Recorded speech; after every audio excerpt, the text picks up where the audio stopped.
अस्सलामुअलैकुम, मैं हूं मियां आबिद और आप इस वक्त हमारा पीके यूट्यूब चैनल देख रहे हैं। 2024 केएलटी टेस्ट हो रहे हैं।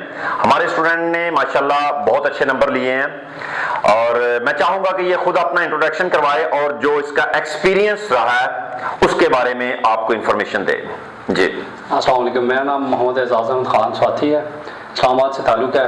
लगभग 3 से 4 माह पहले मैं पीके इंस्टीट्यूट सर मियां आबिद के पास आया था, तो तैयारी सर ने कमाल की कराई। इसमें अच्छी बात मुझे ये लगी कि जो सर का बेसिक किताब थी उससे काफ़ी एज हुआ और उसने मुझे काफ़ी हेल्पफुल हुआ और स्पेशली सर का जो फॉर्मेट है, जो पढ़ाने का तरीका है वो काफ़ी अच्छा रहा। जैसे गाइड किया वक्तन फ़वक्तन और दीगर चीज़ें, तो अल्हम्दुलिल्लाह फिर अल्लाह की मदद से जो है मैंने 200 में से 155 नंबर लिए। अच्छा, अगर आप ये बताएं कि आपने यहाँ पे बुक 1, 2 मतलब ये क्या चीजें पढ़ी और आपका जो है वो टेस्ट उसमें से कैसा आया, कैसा एक्सपीरियंस रहा आपका? जो है जो जैसे सर ने बताया था हमें कि फलां क्वेश्चन इतने आते हैं, फलां ये आते हैं, वो मैंने जहन में लगा, उसके मुताबिक मैंने उसकी तैयारी की। क्योंकि हम तैयारी करते हैं सर की जो बनाई हुई है बेसिक बुक से, वो हम पहले पढ़ते हैं, फिर उसके बाद जो बुक 1 जो इशू होती है ओईसी से, तो फिर वो पढ़ते हैं।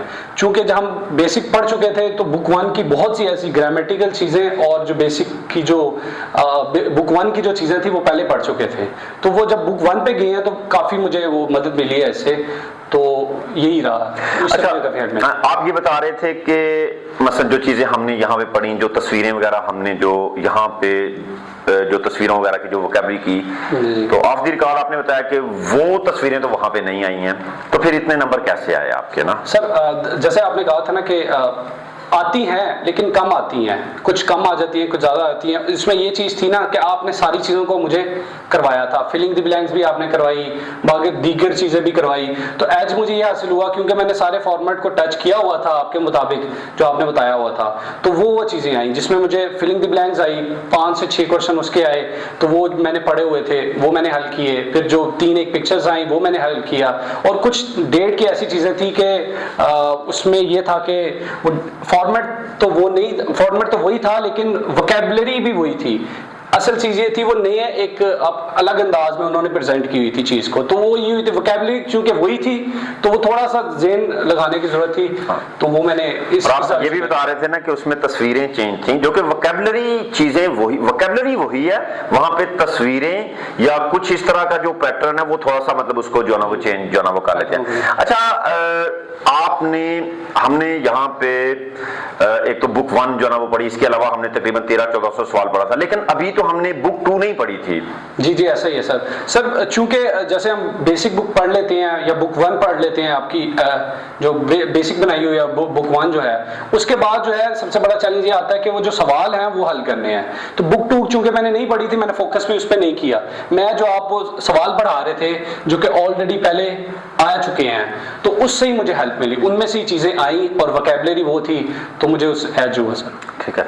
अच्छा, आप हमारे व्यूवर्स को कुछ अपना जो एक्सपीरियंस आपका रहा है और आप कुछ इनको यानी बताना चाहें कि टेस्ट के लिए आपने कैसे तैयारी करनी है, और क्योंकि देखें आपने ये चीज देखा कि वहां पे बहुत सारा ऐसा होता है कि जी बुक 1 पढ़ लिया, 2 पढ़ लिया, 3 पढ़ लिया, लेकिन ओवरऑल रिजल्ट जो ना वो उस तरह का जो ना वो नहीं आता। यानी नंबर लेने के लिए, अच्छे नंबर लेने के लिए किस तरह की स्टडी होनी चाहिए, बंदे को क्या चीजों को फोकस करना है, वोकैबुलरी को कैसे फोकस करना है, और लिसनिंग के बारे में मतलब लिसनिंग को कैसे करना है, जरा ये बताइए। अच्छा, ये इसमें ये चीजें हैं ना कि आप जहां भी पढ़े हैं, मैं तो जो भी मुझसे पूछेगा मैं सर का ही रेफर करूंगा, इसलिए क्योंकि मैं पढ़ चुका हूं, मुझे पता है कि मैं इससे पहले एक चीज बताना चाहूँ, मैं ओईसी में पढ़ा हूँ लेकिन मुझे वहाँ पे मुतमईन नहीं था। मैं जब सर के पास आया तो तैयारी शुरू की, तो अच्छा मेंटोर होना भी बहुत जरूरी होता है लाइफ में, आपको बताने वाला कि ऐसे करना है ऐसे करना है, वो बहुत जरूरी होता है। इसके बाद मैं ये कहना चाहूंगा, ये एक्सपीरियंस मेरा ये है, सबसे पहले आपको डेडिकेशन चाहिए। अगर आप खुद करने वाले हैं तो सर की चीजें आप अडॉप्ट करेंगे, खींचेंगे। आप अब देखा जाता है कि 200 बच्चे हैं, 200 में से 200 पास नहीं होते, तो इसमें सर की गलती नहीं है। सर अपनी जो है ईमानदारी से पढ़ाते हैं, गाइड भी करते हैं, तो बच्चे की अपनी रैली होती है कि वो पास नहीं कर पाता। तो मैंने ये था कि डे 1 से जो सर पढ़ा रहे थे उसको फोकस किया, वीकेंडली मैं रिवाइज करता था। रिवीजन बहुत जरूरी है, जब आप इनिशियल स्टेज पे होते हो तो रिवीजन का बड़ा किरदार होता है, क्योंकि ये नई जुबान है हमारे लिए, तो रिवीजन करना बहुत जरूरी होता है। एक चीजें थी जी। लिसनिंग का कैसा एक्सपीरियंस रहा यहाँ पे? लिसनिंग का सर के साथ बड़ा अच्छा था, क्योंकि लिसनिंग और रीडिंग काफी फर्क होता है। जब तक आप लिसनिंग करोगे तो लिसनिंग सुनने में आएगी, आपकी बेहतर होगी। रीडिंग करोगे तो रीडिंग आएगी। सर क्योंकि हमें रीडिंग के साथ लिसनिंग भी यहीं पे पढ़ाते थे, तो वो काफी हेल्पफुल होता था। फिर घर जाके एक दफा रिवीजन कर लेते थे, लिसनिंग सुन लेते थे। उम्मीद है कि आपको ये वीडियो अच्छी लगी होगी। अच्छी लगी है तो इसे लाइक और शेयर जरूर कीजिएगा। ओके, अल्लाह हाफिज।